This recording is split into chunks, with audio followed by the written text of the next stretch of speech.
गुवाहाटी हाइकर्टनिसो आङो एडभकेट। सावगारियाव नुदों नोंथांमोना सासे सिख्ला आरो आदा अफ्रै। आं फुल भिडिअ लाबोनो थांगासिनो दं। बिनि सिगां दहाय जोंहा बिमल चन्द्र मुसाहारि गुवाहाटी हाइकर्टनि उकिल बिथां सार बुंनाय खोथाफोरा जोबाखै। दहाय मोनसे आं चेनेलाव होदों, गोबाङा नायदों, एप्रिसिएट खालामदों। दा बिथांनि बिबुंथिखौबो आं होग्रोनो नाजागोन। जों मोगा-मोगि क'क्राझार बिटिसि सेक्रेटारियेटआव हाबफैदों बिथाङा। आं नोंथांमोननो बेखौ देखायगोन। सेक्रेटारियेटनि उनाव ग्रिनफिल्ड नायग्रोनो हागोन। खुलुमबाय। जय बर' हारिनि जे आं दिनैनि दिनाव आरो बेबायदि जायगायावसो मानो आङो खोथा बुंखो, आंनि निजा अफिसाव मानो बुङाखै। आङो मोनसे खामानियाव फैनायलाय, आंनि फंबायफ्रा आंजों लोगो मोनलायनायलाय, जों एसे माखासे गोथौ बाथ्रा सिन्था धारा खालामनाय बायदि गावखौनो मोनदांनानै जोङो बबे जायगानिफ्राय बे बुस्थुआ सोलिगासिनो दङ। रायजो राजा नोंथांमोन, बे जाबाय ग्रिनफिल्ड दं नैबो क'क्राझारनि बिटिसि सेक्रेटारियेटजों नांजाबनाय। बे फोथारावनो दानि प्रेजेन्ट बिटिसि गभर्नमेन्टआ बायदि रोखोमनि प्रग्राम, बायदि रोखोमनि गिदिर प्रग्राम लानाय जायो।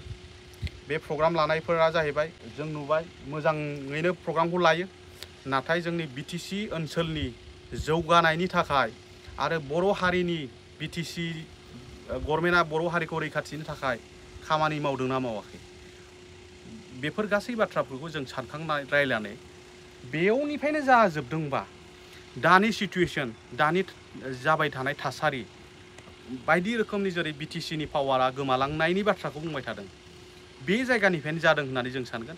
बेखायनो बबे जायगानिफ्राय जादों, आं गुवाहाटियावसो थायो, गुवाहाटी हाइकर्टनिसो आङो एडभकेट।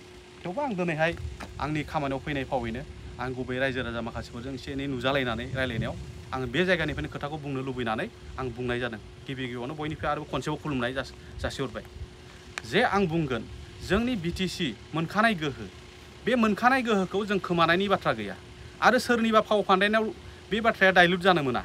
बे जोंनि थाखाय बर' रायजो राजानि आङो आशीर्बाद लानानै आङो खनले दानि दैदेनगिरिफोरखौ आं वार्निं होयो जे नोंथांमोना सालायोबा मोजां सालायनायानो मोजां। रायजोफ्राबो ओरैनो जिरायनानै थानाय नङा।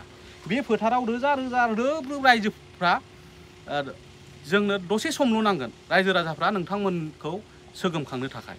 दा रायजो राजाफोरखौ नोंसोरो एडभान्टेज लानो नाङा, बिसोरनि उइकनेसखौ नोंसोर एडभान्टेज लानाङा। बिसोरो सिरि थानायखाय नोंथांमोना सिरि थादों दा सान। अन्नानै नोंथांमोना जेरै मोजां सालायनांगौ सालाय आरो बिटिसिखौ बासायनानै सालाय। जोंहा फैबाय थानाय इयुन जोलैनि थाखाय जोंनि बिर जोहोलावफ्रा, जोंनि आइ आफाफ्रा गावनि बिदा फंबायफोरखौ जोङो अबथिरा जिउ खोमानानैबाबो बिटिसिखौ दिनै सोरजिलांनो हाबाय, मुंख्लंफोर जालांबाय। बे मुंख्लंफोरनि आशीर्बादजोंनो नोंथांमोना नोंथांमोननि गोहो मोनदों राजनैतिक भाबै। लोगोसे नोंथांमोना दिनै नोंथांमोननि धोन दौलत, आं बुंनाय जायो, बुंनो हामा बेफोर बाथ्राखौ, नाथाय नोंथांमोननि दानि जि मावबाय थानाय नोंथांमोननि एक्टिभिटिसनि थाखाय जों बुंनो लुबैदों। बिटिसिखौ बासायनायनि बाथ्राखौ मानो खनले बुंनो लुबैदों। सिटुएसना जागासिनो दङ। नोंथांमोना बिटिसि बासायनायनि बाथ्रा बुङोबाबो नोंथांमोना गुरुत्वखौनो लाया, खोथाखौनो नोंथांमोना गुवारै सावराया। नोंथांमोना सेमिनारखौनो लाफेराखै 6 सिडिउलनि सायाव। 6 सिडिउलनि सायाव कनसेप्टआनो क्लियार जानांगौ। माखासे मानि दैदेनगिरिफ्रा मेबि कनसेप्टआ क्लियार नङा, कनसेप्टआ क्लियार जानांगौ। बिटिसि गुबुननि बायदि जोंना बिटिसि एडमिनिस्ट्रेसन नङा, गुबुन 6 सिडिउलनि बायदि नङा। जोंनि 6 सिडिउला जाबाय लेजिस्लेटिभ पावार मोननाय मोनसे एसेम्बलि दङ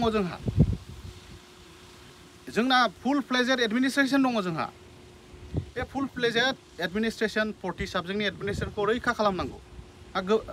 फैबाय थानाय उन जोलैनि थाखाय जोङो रैखाथि खालामनानैसो जोंनि बे बिटिसिखौ बासायनो हागोन। ओमफ्राय आं नैबे बाथ्राखौ नोंथांमोनजों आङो खनले खावलायो। दानि माखासे मानि दैदेनगिरि मानगोनां बिथांमोना खौसेथिनि बाथ्राखौ बुंबाय थादों। खौसेथिया बड'फानि बै समाव 1987नि जेब्ला मुभमेन्ट जाजेनदों बड'लेण्ड सेपारेट स्टेटहुड, बिनिफ्रायनो बे खौसेथिनि बाथ्राया फैदों। नाथाय नोंथांमोना दिनै खौसेथिखौ बे खेबाव जुदि जाया, बे खेबाव जायाबा जोंनि थाखानाय गोहोआ एखेबारे गैया जानायनि लामायाव दंसै।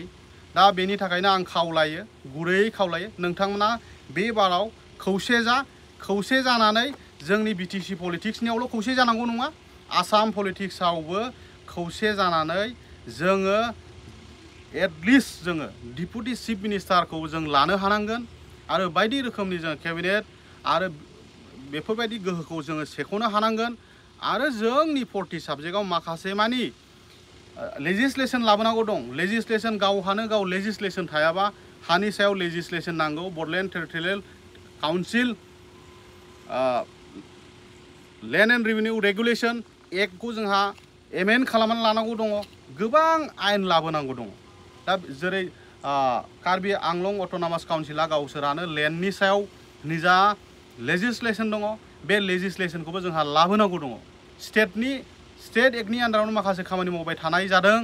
बेफोरबायदि खामानि मावबाय थायोबा उननि बेलायाव बायदिसिना जेंना फैनो हागौ। बेखायनो जोंनि दैदेनगिरिफ्रा बर'नि दैदेनगिरिफ्रा गावजों गाव एना एनि जालायालासिनो खौसे जानानै जोङो मोनसे जानानै गथा महर मोननानै जोङो जोंनि राजनैतिक मुलाम्फाखौ जोङो आदाय खालामनानै बे खेबाव लाथारनांगौ। आंनिफ्राय बेखिनि आं खावलायबाय नोंथांमोन दैदेनगिरिफोरसिम। आं बे ग्रिन फिल्डआव फैनानै आङो बे जायगायावनो जोङो मिटिं खालामबाय थादों। जोंनि बर' रायजो राजाफोरनि रैखाथिनि थामोनथा रैखाथिनि मावनाय जादोंना जायाखै बे जिनिसखौ आङो दिनै रायजो राजाफोरखौ नोंथांमोना आरो रायजो राजाफोरखौ आं मोनसे खावलायगोन। जोङो साफ्रोमबो खावलायहरनांसिगौ बर'नि दैदेनगिरिफोरखौ लिरनायजों लेटार लिरनांसिगौ। आं साफ्रोमबो दैदेनगिरिफोरनो आंबो जागायसिगोन लाइजाम हरसिगोन। आंनि समस्या मा जानांगौ मा जानाङा आंखौ इगनर खालामोबाबो आंखौ जि खालामबाबो आं लाइजाम लिरनायखौ आं आराम्भ खालामनो आं सानदों। लासैनो आं बिथांमोनखौ खावलायगोन। जोंखौथ' खुनु माबा मोनसे मिथिं दावथिङावथ' जोंखौ लेंनायनिबो खोथा गैखाया नङा होमबा? बे आरो आं गावखौनो मा होननानै सिनायथिखौ लानो नङा होमबा? बेखिनि आङो रायजो राजाजों गोबां खोथा दंब्लाबो गोबां समस्याफोर दङ। आं बेखौ गुवारै थन्न मोनसे खोन्थानो दिनैनि दिनाव आङो सानदों। नाथाय आङो दिनै सानबाबो गोलाव जागोन भिडिअफ्राबो बुङोबा नङा होमबा? आं बेनि थाखायनो बुंबाय बेखिनि गोबां लेजिस्लेशननि खोथा दं। रैखाथिया बेजोंसो जागोन। जोंहा जोंनि एसेम्ब्लि बिटिसि एसेम्ब्लिखौ जोङो रैखा खालामथारनांगोन। बिटिसि सेक्रेटारियेटखौ रैखाथि होनांगोन। जोंनि अफिसारफोर लाबोनांगौ दङ। बर' अफिसारफोर लाबोनांगौ दङ। गुबुन अफिसारफ्रा जोंखौ मा रोखोमनि जोंखौ बेबहार खालामो बेफोरखौ जों मोनथियो। बयबो रायजो राजाफ्रा मोनथियो। बेखिनिखौनो आं बुंनानै दिनैहाय नोंथांमोननिसिम आङो खनसेबाव खुलुमनाय बावनानै आङो दोननाय जाबाय। गोजोन्थों। नोंथांमोना नुबाय निस्सय नायजोबनानै कमेन्ट होनो हागोन। आरो गोबाङा कनफिउस जादों जानो हागौ जे अफ्रि बेथ' अफ्रि दैमारिसो सोर बेलाय सिख्लाया आं महरखौ होआखै मानो होलाबायनो ना। थ' बे जाहैबाय जेबो सासपेक्ट बा डाउट लानो गोनां गैया। बिथां आदा अफ्रिया दासिमाव गोबाङा मिथिया। इभेन जोंनोबो खिथायामोन बेयो।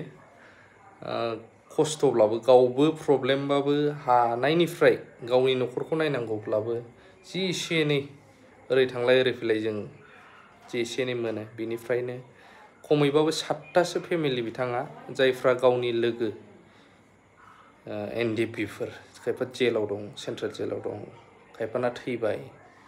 बैफोरनि न'खरनि फिसाफोर जायफ्रा बिमा बिफा गैया, खायफाना बिफा गैया, बैफोरखौ फरायनायाव सापर्ट होगासिनो दं गावनि जि एसे हायो।